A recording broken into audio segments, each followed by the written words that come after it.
লাই থানায় 6 তারিখতে 7 তারিখ কক্টি সাল বাই তাংসাল ধর্মনগरनि कदमतलाव थुरुकते हिंदू रंगनि बिसिंग रांखांलायमानि ते कदमतला हातिओ हिंदू रंगनि फालनक थुरुक बसंनि लोकरक बाय सबाय सुग्रब खलायजाखा तै बाबायसा फासिं तैबो थुरुक रंगनि फालनक रकबो सबाय सुग्रब खलायजाखा हिंदू रक बाय अ पार्टी मुंगनो रकसावै कदमतला हातिओ तंफला लायमानि मांगप्लि कासै फायमानि अ तंफला लायमानि पार्टी मुंगो पुलिसनि गुलि नांगै थैका खरकसा आबोनो चाजागे अंगै तिरप्रा हांकर जमियतनि बखाक्ते कक्टुमा थुमनाय रंगनि पांडा संसार लाइका আগরতলা শিবনগরনি গেদুমিয়া মসজিদ কমপ্লেক্স স্রাংসাল ব্যুরো রিপোর্ট ত্রিপুরা নিউজ 8 গত 6/10 পূজার চাঁদার ইস্যুতে কদমতলা পুলিশের বিরুদ্ধে একজন মালিক নিহত হয়েছেন এবং হিন্দু মুসলিম প্রায় 80 দোকান জ্বালিয়ে দেওয়া হয়েছে, লুটপাট করা হয়েছে, ধ্বংস করা হয়েছে, কয়েক কোটি টাকার ক্ষতি হয়েছে।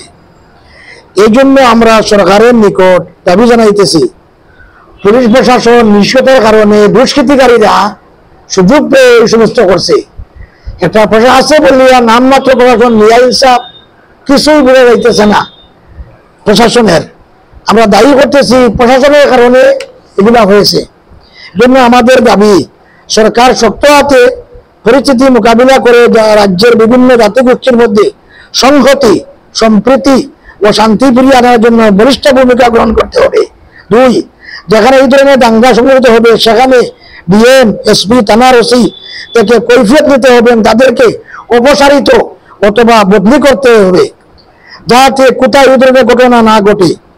3, কোনো ব্যক্তি বা কোনো সম্প্রদায় আইন নিজ হাতে তুলে নেবেন না, ব্যক্তিগত প্রশাসন সরকার কঠোর শাস্তির ব্যবস্থা করতে হবে।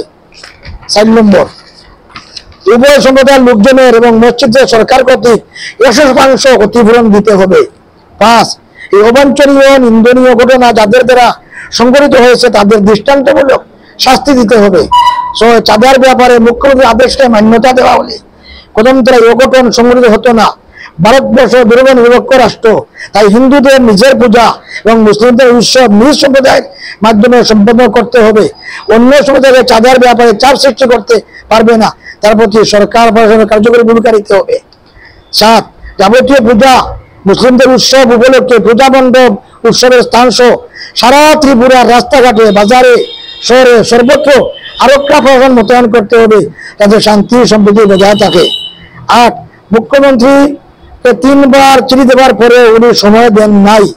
জানা থাকা দরকার বর্তমান টাইমে 1,20,105 সদস্য হয়েছেন, 37টি আঞ্চলিক কমিটি, জেলা কমিটি হয়েছে। এই বিশাল সংখ্যক সদস্যদেরকে নিয়ে গত 29 আমাদের কমিটি গঠিত হয়েছে। তাই সরকারের পক্ষ থেকে মন্ত্রীকে দাবি করা হচ্ছে মুখ্যমন্ত্রীকে জমিয়তের সময় দেন। এই যে বেশ কয়েকটা মাস ধরে বিভিন্ন জায়গায় এই অশান্তি সৃষ্টি হচ্ছে, আপনাদের মনে কিসের থেকে তৈরি হয়েছে এই অশান্তিগুলো সৃষ্টি? আমরা বলবো প্রশাসনের ত্রুটি, সরকারের নিষ্ক্রিয়তা, নিরপেক্ষ ভূমিকার অভাবে এই সমস্ত ইতিহাসে। নতুবা যে ত্রিপুরাতে হিন্দু মুসলিম ট্রাইবাল বাড়ি এত মিল, এত মহাব্বত ছিল, কেন আজকে এগুলা হইতেছে? প্রশাসন নিরপেক্ষ ভূমিকা নিতেছে না, পুলিশ ভূমিকা নিতেছে না, দোষীদের শাস্তি দেওয়া হইতেছে না, এই জন্য এগুলা হইতেছে। এই সার্বিক বিষয় নিয়ে কি আপনারা মাননীয় মুখ্যমন্ত্রীর সাথে দেখা করার কোনো পরিকল্পনা? 3 বার আমরা চিঠি দিয়েছি, উনি দিতেছে না। আমরা 1,20,500 ত্রিপুরার সুনাগরিক, ওরা দাবি করতেছে কেন গুরুত্ব দেয় না? উনি কি শুধু হিন্দুর মুখ্যমন্ত্রী, শুধু খ্রিস্টানের ট্রাইবেলের? উনি তো জাতি গোষ্ঠী সকলের মুখ্যমন্ত্রী, সবার কথা শুনতো, উনি কেন শোনে না? এ নিয়ে সংখ্যালঘুরা মর্মাহত, দুঃখিত। সেই বিষয় নিয়ে কি আগামী দিনে আপনাদের কোনো আন্দোলন? আমরা বৃহত্তর আন্দোলন করবো। আমরা আন্দোলন মানে মিছিল করা নয়, আমরা মিছিল করি না, মিছিলটা অনেক আন্দোলন আমাদের আছে। এখন যারা মানে কদমতলার যে ঘটনা রয়েছে ওইখানকার পরিস্থিতি এখন কি রয়েছে? গতকালকে শান্তি প্রকাশ হয়েছে, বর্তমানে শান্তি পরিবেশ আছে।